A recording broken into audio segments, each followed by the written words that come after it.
നമസ്കാരം. 86ഓളം പുതിയ താരങ്ങളുമായി എത്തിയ അങ്കമാലി ഡയറീസിനെ കുറിച്ചാണ് നമ്മളിന്നിവിടെ പറയാൻ പോകുന്നത്. അങ്കമാലി എന്ന സ്ഥലത്തെക്കുറിച്ച് നമ്മൾ പലതവണ കേട്ട് കാണും. അവിടെ ജീവിക്കുന്ന കുറച്ച് സാധാരണക്കാരുടെ ജീവിതമാണ് അങ്കമാലി ഡയറീസ് എന്ന ഈ ചിത്രം പറയുന്നത്. വിൽസൺ പെപ്പയുടെയും കൂട്ടരുടെയും ജീവിതം എന്ന് വേണമെങ്കിൽ പറയാം. അതുപോലെ വളരെ റിയലിസ്റ്റിക് ആയിട്ടാണ് ഈ ചിത്രം നമുക്ക് മുന്നിൽ അവതരിപ്പിക്കുന്നത്.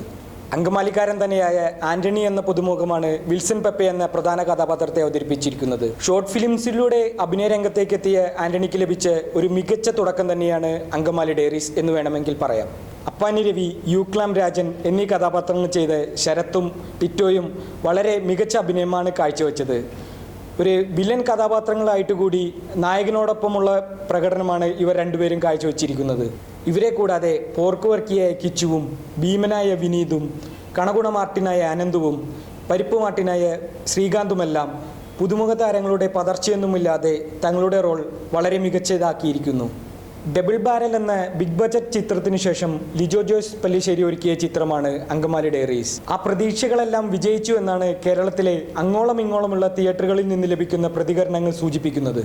അഭിനേതാവെന്ന നിലയിൽ പ്രേക്ഷകർ ഒരുപാട് ഇഷ്ടപ്പെടുന്ന നടനാണ് ചെമ്പൻ വിനോദ് ജോസ്. അഭിനേതാവെന്ന നിലയിൽ മാത്രമല്ല, ഒരു കഥാകൃത്ത് എന്ന രീതിയിലും തൻ്റെ കഴിവ് തെളിയിച്ചിരിക്കുകയാണ് അങ്കമാലി ഡയറീസിലൂടെ ചെമ്പൻ വിനോദ് ജോസ്.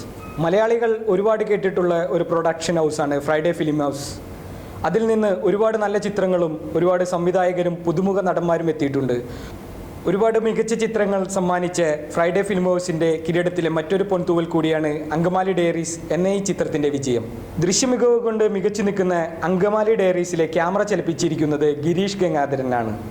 ഇറങ്ങിയപ്പോൾ മുതൽ ഹിറ്റ് ചാർട്ടിൽ ഇടം പിടിച്ച ഈ ചിത്രത്തിലെ സംഗീതം നിർവഹിച്ചിരിക്കുന്നത് പ്രശാന്ത് പിള്ളയും. അങ്കമാലിയെക്കുറിച്ച് നിങ്ങൾ ഇതിനു മുന്നും കേട്ട് കാണും. അവിടുത്തെ രുചികരമായ ഭക്ഷണത്തെക്കുറിച്ച്, അങ്കമാലി പോർക്കിനെക്കുറിച്ച്, നല്ല നാടൻ കള്ളിനെക്കുറിച്ച്. അതുപോലെ തന്നെ വളരെ രുചികരമായ ഒരു ചിത്രം തന്നെയാണ് Angamaly diaries. For more cine updates, subscribe to our channel, Action on Frames TV.